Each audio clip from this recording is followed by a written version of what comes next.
I want you to take a second and think about an ad you actually truly remember, right? The one that you may have seen on TV, but one that actually made you feel something.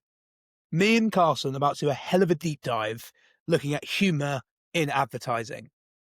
I think it's been interesting. We've had this period of time where it's all been about the serious ads and the ones that talk about features and benefits and outcomes, and also trying to make us cry. There's some ads there for you. But this episode is for the brands and the operators and the killers who want help understanding what they could be doing to make their ads more funny and thus engage with their audience in a better way. We'll look at the brain science, how you can go about it, some psychological principles. That's Carson's area of expertise. And yeah, I mean, Carson, what do we think? Are we happy for this one? Dude, I'm pumped for this one. I know we talked about this earlier this week, about this being the episode for today. And this is a good one. This is one that's very near and dear to my heart and to my work. So I'm pumped to dive into everything, talk about the psychology, talk about why it's important, and give examples along the way and just give people a bunch of information. So I'm stoked. Mate, I mean, first of all, I think we should kick off really for the audience on the brain science. Why do we actually remember funny stuff? Yeah. Right? Yep. Yeah, I think that's a great place to start. So humor is a great way to get people to get emotionally aroused. And by what I mean by that is not sexual. It's they get a hit of dopamine when they laugh, right?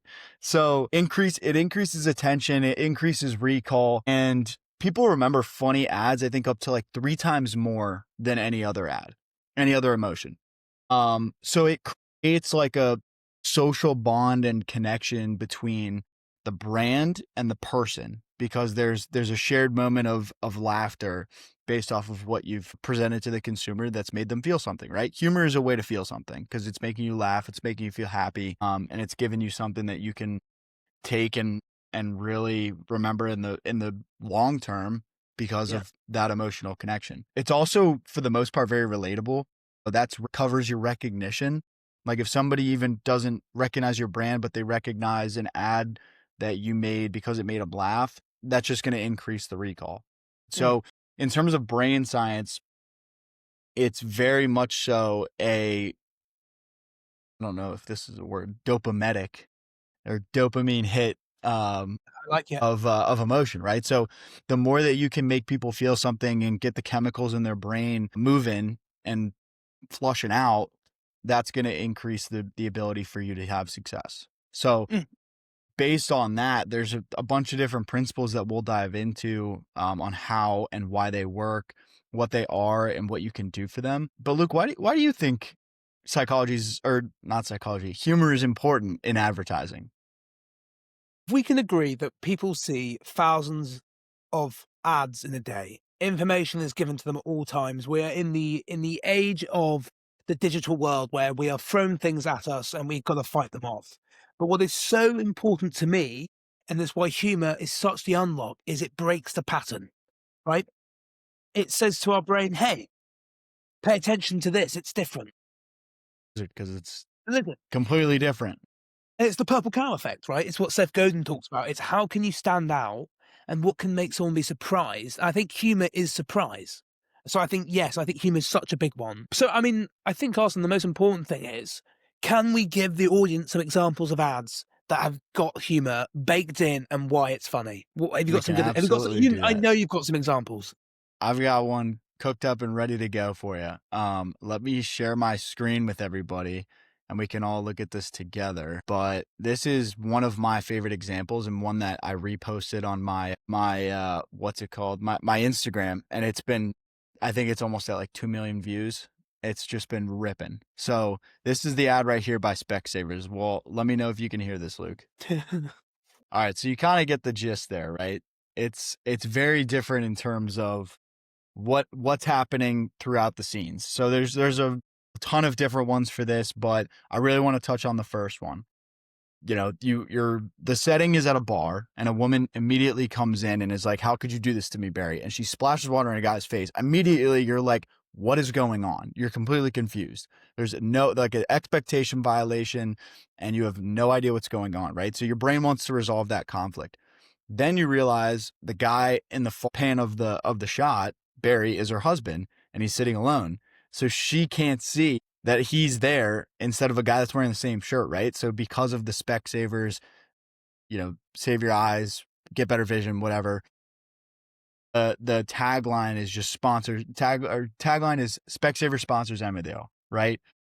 So at that point you realize, oh, she has no idea what's going on because she's pretty much blind without Specsavers. And it's a great way to position your brand in like funny moments where you mistake things and come up short of your goal, which is to see clearly. Well, and also as well, I think what's really clever about kind of that type of ad is it plays in, as you're saying, that into the kind of cognitive dissonance when you're like, your brain wants the loop to be finished. Why is this person, again, I feel like we're getting really binary with it, but it's important. It's why is the water being thrown in the person's face, right? And also what's clever is when you actually think about it, it makes sense. Why does someone get Specsavers? They need glass. They don't want to make that mistake. It's also comical because I imagine it's happened before, right? Oh, yeah, These the best jokes come from a cultural insight, they right? do. And I think that's so underrated, They come from moments, situations, and experiences where people can relate to you, right? And that's where humor is so important. And I want to ask you this next question so we can kind of dive into that a little bit more. But why do you think brands and marketers have such a fear of humor? I think that has to I think we have to go back to kind of like the cancel culture that we dealt with in kind of 4 or 5 years ago, where brands were so scared to step wrong because they would make an ad that they knew that their audience would find funny and other audiences wouldn't. And I think the mistake was that they would allow other audiences to dictate their creative strategy. You've got to realize, right? If you've got a certain audience who have a certain culture and have certain things if they look at the world in a very different way to maybe another audience, do not allow the other audience to tell you what's wrong or right, right? And look at Bud Light. Bud Light is a great example of that. They did a campaign with a particular artist who, I don't know what the artist was doing, but it was like a singer that does not make sense to their audience. And Bud Light sales completely plummeted, right? Because they didn't understand that the association was incorrect. Brands are just associations, right? So the UFC and Bud Light make sense, right? I know it's Football not and Bud humor Light in that makes sense. sense. Yeah, that's what I mean. But and again, I think that's can be applied to humor. It's what is the cultural insight? Why and how do you make it funny? But to really answer your question, I think it was a fear. It was fear that they would be judged from an audience that didn't actually matter. Like the only litmus test you need to really care about is, do my audience find this funny? I don't care what other people think. Don't allow that to judge or cloud your judgment. What do you Yeah. think? What do you I think, Carson? think that a lot of brands just get so caught up in exactly what you said. They care too much about anybody that's not their customer. They want to be the safe brand for everybody, when in reality, no one's the safe brand for everybody. So stop worrying about anybody that's not going to connect to your message and start worrying about the people that are. One thing too, I think that a lot of brands and marketers fear about humor is the fact that they're going to not be taken seriously, which is complete bullshit. Because if you do it right, people will still take you seriously because they'll just relate to you more, right? So the example that I'm going to bring up for this is if you are, let's say, Salesforce, not Salesforce because Salesforce is too complicated for me. Let's say I don't know, what's a serious brand we got here? Shell. Shell. So you're Shell. I am Shell. I'm oil. I am Mr. You're Oil. Shell. So if I'm Shell, I'm gonna research what is it that people commonly struggle with, or situations or experiences or moments that at Shell or using Shell's gas, whatever it might be, what is it that people are experiencing that we can turn into humor and make funny, right? So I'm not going to give a specific example because I'm not too familiar with any advertising Shell does, but like you need to be diving into things that your customer experiences that they can relate to and then turn that into humor one way or another, whether it's just if it's a funny experience that everybody kind of can relate to, or not everybody, but your audience can relate to, that's one thing.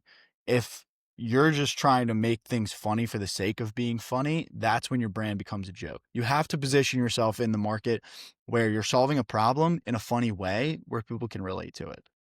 But also as well, I think it's data. I think data makes it very difficult because you cannot measure humor. There's no metric that you can optimize for humor. I think marketers are worrying. I think a lot of marketers that we talk to at brands, they feel like, oh, it may look unprofessional. It may, but to me, that's rawness, and that's what people are craving right Yeah. now. They want to feel something, right? Because in a sea of sameness, you've got to think, how can I differentiate myself? It's how do I use humor? And as you said perfectly, right? It's okay. What product do I sell?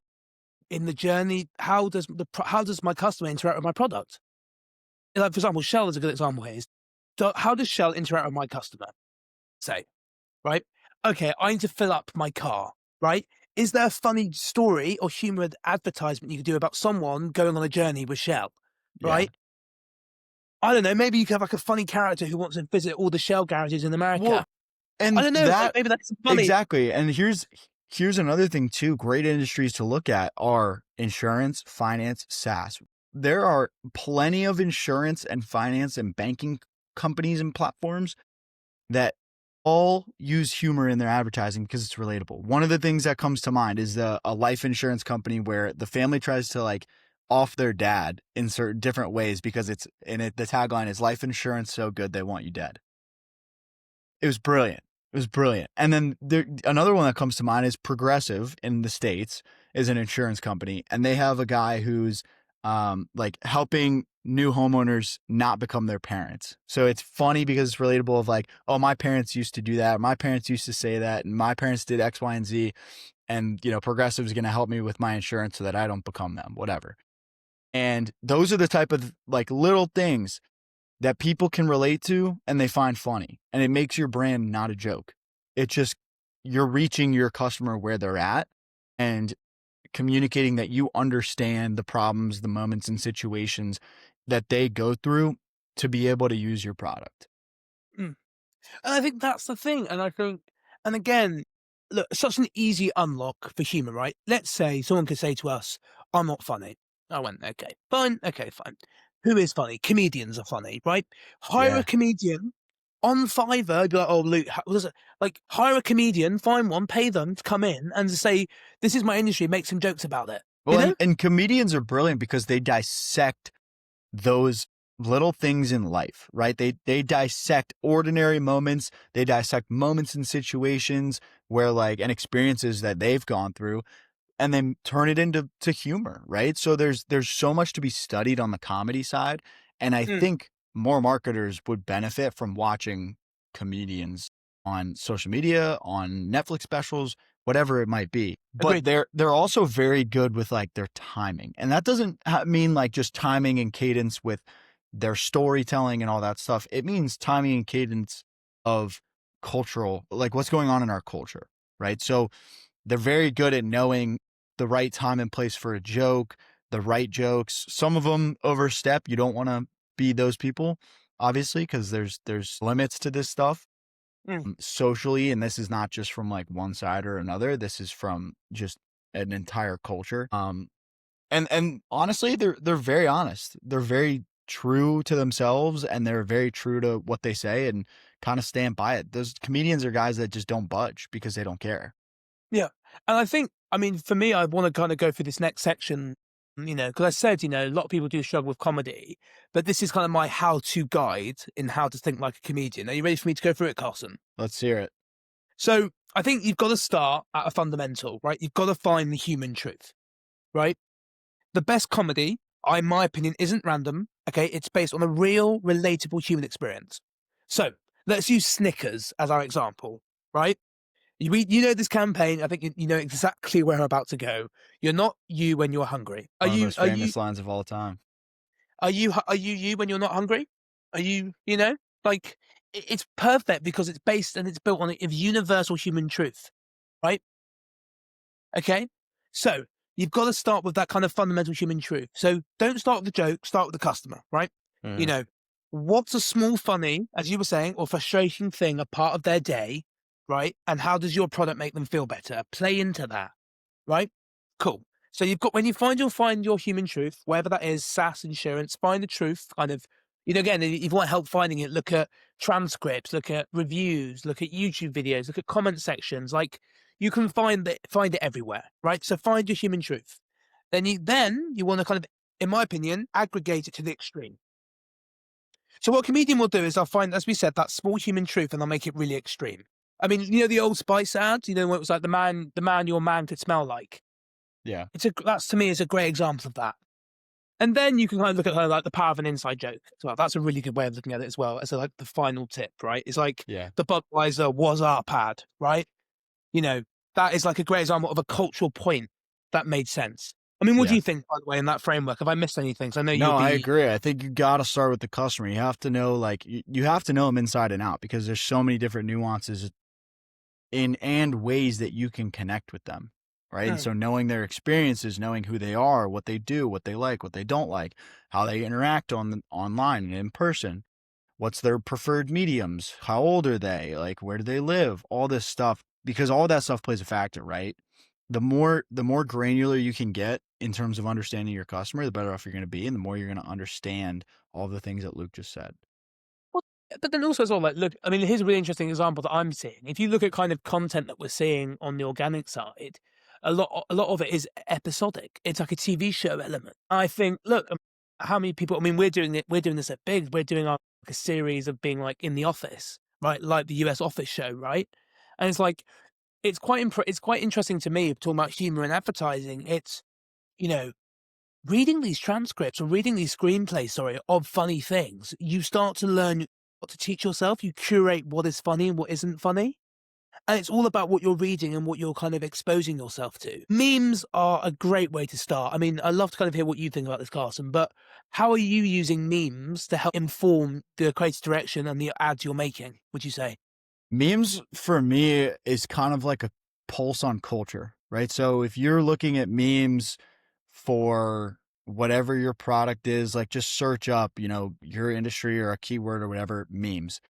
And you'll get a feel for what does well. You'll get a feel for the type of language people use and the things that you can turn into humor, right? I think there, and I have a couple buddies who are in the meme industry, meme marketing, and they're very good at just knowing like what's funny to their audience because they can relate to it, right? So memes is just mimetic of relatability.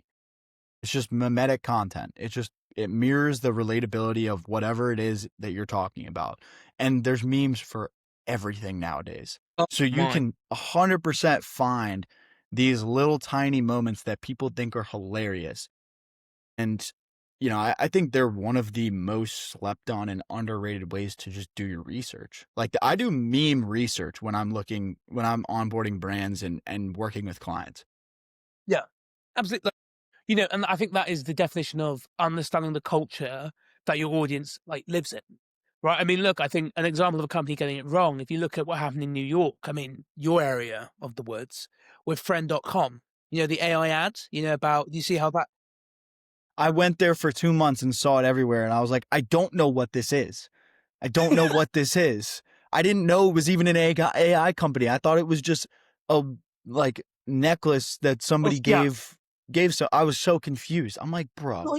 like, bro, honestly, but I thought, if I was them, right, I'd have lent into the fact that I would be getting hate. You know how everyone like was graffitiing over the ads, Yeah. right? I've had a section in the ad saying, "Do your graffiti here."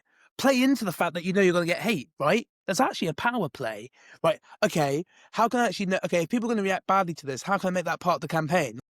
Get something, play into it, right? I think it's so. I think brands take themselves too seriously, 100%. Like you've got to laugh at yourself sometimes. And friend.com, well, they're not doing I still don't know what they do. yeah, honestly, I'm still working it out. I I think don't it's know what against they are or what they do. I think it's a negative to always listens to your conversations, which to me is Like a that shit? I just I can imagine some of the friend groups of the boys in trouble. Yeah. That and, like, dude, there's a great ad right there for him. Yeah, mate. Or like, you don't wear this when playing Call of Duty, right? Like, like Exactly. Like, people will understand at that point. They're like, "Oh, this must listen to me." yeah, literally. Because see, I think we just workshopped something there quite clever. There is it's in a way is how can you make a joke that basically makes them think of the action they'll be doing with the product. If that Yeah. makes sense. Like Call of Yeah. Duty, me saying, "Oh, don't wear this product at the Call of Duty lobby." for there's certain like niche and culture will be like, oh, it listens to everything I say. Oh crap! But it also then perfectly links in the product's value proposition of it does listen, and that's probably what some people would want. So you see, yeah, well done, yeah, Carson, fucking hell, with excuse my French, with a good one there. Damn. Dude, I think it's like little things like that, right? It dives into the moments and the situations where people need it. I've repeated myself so much in saying that, but I Yeah. struggle to understand how so many brands and marketers overlook that. You have to dive into specific, keyword specific moments, situations, outcomes, experiences of what your customer can relate to. Like that, if I was to sum up this episode in a nutshell, it would be that sentence right there. Because that's how you use humor. Well, it's yeah, and again, and it's like we're not saying for your next quarter to do every single ad to be a humor ad. Absolutely not. I'm saying when you're looking at top of funnel of ads, and you're looking at awareness. How can I sprinkle some humor into what I'm doing? Yeah. But I think that's the thing. It's and again, that's why I really want to get across my how-to guide to how to do humor or as much as you can with it. It's just you know if you're struggling to find out what's funny in your industry, just look and see what people are posting about it. That I Yeah. guarantee, like you and I resonate over the fact we hate Slack, right? Like, but there's the thing, like there is a joke there, right? Like maybe Yeah. there's a graveyard reference of, I don't know, like I think visual metaphors are great and memes are that, right? Yeah. So Carson, I have a question for you. Let's A hear it. mighty question. A mighty, mighty question. When does humor backfire? Because we're talking about the positives, right? We have talked a lot about why we love humor. I mean, I think it's important. Makes the world go round. Where does it go wrong? Because we've said, I think it's good to look at the inverse of it. Because we've talked about, like, and what I mean by that is when a brand actually gets it wrong. You know what I mean? What do you think? There's a lot of examples for this. For me, there's probably 6 I could touch Okay. on immediately. Okay. 5 or 6. One of them, punching down at smaller competitors or taking direct stabs at other customers and like putting down their customers, or taking a stab at another brand, putting down their customers. And I'll diverge off of that a little bit, attacking any sort of customer. Like if you use humor to kind of degrade any sort of oppositional customer, your own customer, something they do, anything around customers, that's where you're going to go wrong. Irrelevance, if it's not relevant to you, your brand, your cost, like nobody cares. That's where humor goes wrong. Timing's a big one. Is it right place, right time to say something? I think that's another thing to learn from comedians. And there's a lot of examples of doing it right and doing it wrong. Timing. Another one is just, for me, one of the biggest here is does it make sense or not? If your humor is very much so too in the weeds that nobody understands, it's kind of tough for people to laugh. It's kind of tough for people to understand it in the first place, and that comes down to understanding your customer. Those are the ones I think, I don't remember how many I just said, but Luke, any that I missed or any ones that you'd add or emphasize? I just think actually packaging it in the wrong way. So what I mean by that is actually going, okay, if it's a video, let's say a short form piece of content, okay, how can I actually make the joke? Sadly, I've played the game, right? We live in a 3-second world. I mean, it's getting shorter every day, in basically 1-2 seconds, right? You've got to think like, if I'm making something for humor, how can I add humor in that? How can I make the setups like if you're doing humor types of ads, the setup is so important. Because again, it's like cognitive dissonance. You want the payoff to come. You want to, like the Specsavers ad, you want to know why it's happened, right?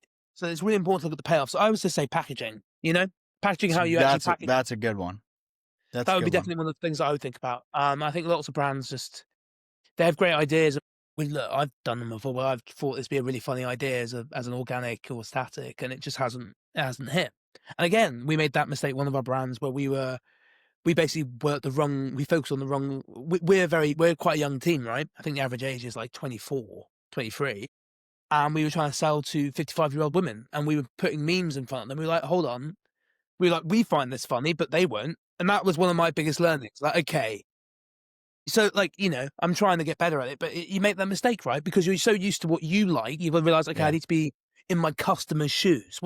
How did they look at the problem? Like, how does, That's the key. And I wanna take this opportunity to segue into something. Speaking of packaging Oh, here, how can we package the nice. psychology of our advertising for using humor in order to reach customers, right? So there's three big ones that I want to touch on real quick. Number one is the Yep, humor effect, and it just nice. pretty much is the fact that people remember information that made them laugh because it one releases dopamine and you feel good about it, and which enhances the recall and the encoding in your brain. So if you like make a joke about the product, not random humor, then you're going to be able to people are going to be able to remember it faster. It's relative. People can remember the relativity part of it. The second one, and this is more of a nuanced thing, is the incongruity theory of humor. So this states that laughter comes Ooh, from unexpected and surprise context. So if you're Old Spice, right? This is a great example. Old Spice, the man your man could smell like. It's yes, from a little bit more of a absurd take that you gives you context in addition so that it's funny, right? So you want to smell like the man, you want your man to smell like the man that you want, not BO or any of this other bullshit. Um, that it just basically says the more unexpected something is, if you give them the twist at the end and wrap it all together, that's going to be where things kind of come in. It's like creating the tension with something unexpected, resolving the tension, right? But doing it in a funny way. And it needs to be something that's, again, very relevant, right? The third one is the benign violation theory of humor. So this is my favorite and then probably the most important one. Humor happens when something violates expectations in a safe way. It doesn't make you feel threatened or upset or yeah, anything inverse of humor and happiness, right? So the whole premise of this, I guess, and this is probably the best example that I can think of, is liquid death. So they violate the norm of the beverage industry with murder your thirst. But it's harmless because it's talking about thirst, not murder yourself, which is terrible, or murder your lungs or liver or whatever. It's not talking about self harm. It's talking about an abstract concept of thirst, a feeling, interesting. not something physical. So because of that, like that expectation violation in a safe way, people understand it and they think it's funny, right? And they do a great job of this within, the nuances of their ads, but you want to take something serious and show how it can be absurd or exaggerated in a harmless but clever, funny way. So, like, so for example, but let's say, like, I don't know, I'm staying at your house and I hide behind the door, right? And I jump out and scare you. Is it you kind of saying that for that split second that I've scared you, in a way I've actually violated your sense of safety because you're like, oh Yes. my god. But the fact that you know that it's me, you start laughing. Yes. That's a great way to spin it. Okay. Great So way to it's spin it. okay, fine. So that's if you're a marketer or a co-founder or an operator and you're thinking, how can I take that into practice, use that as an analogy, I'm guessing, Yeah. as you That's a that's good that's interesting. a good way to do it. Yeah, and there's plenty of ads that do this really well. Break them all down in my newsletter if anybody wants to check that out. It's in the description. The plug there is acceptable there. I would set the plug because that makes sense. So I was also intrigued by this, right? Is there something if you got this far through listening to us and you're thinking, right, okay, how do I actually implement this tomorrow? This humor. What would you say to a brand, Carson? What would you go and say to them right now?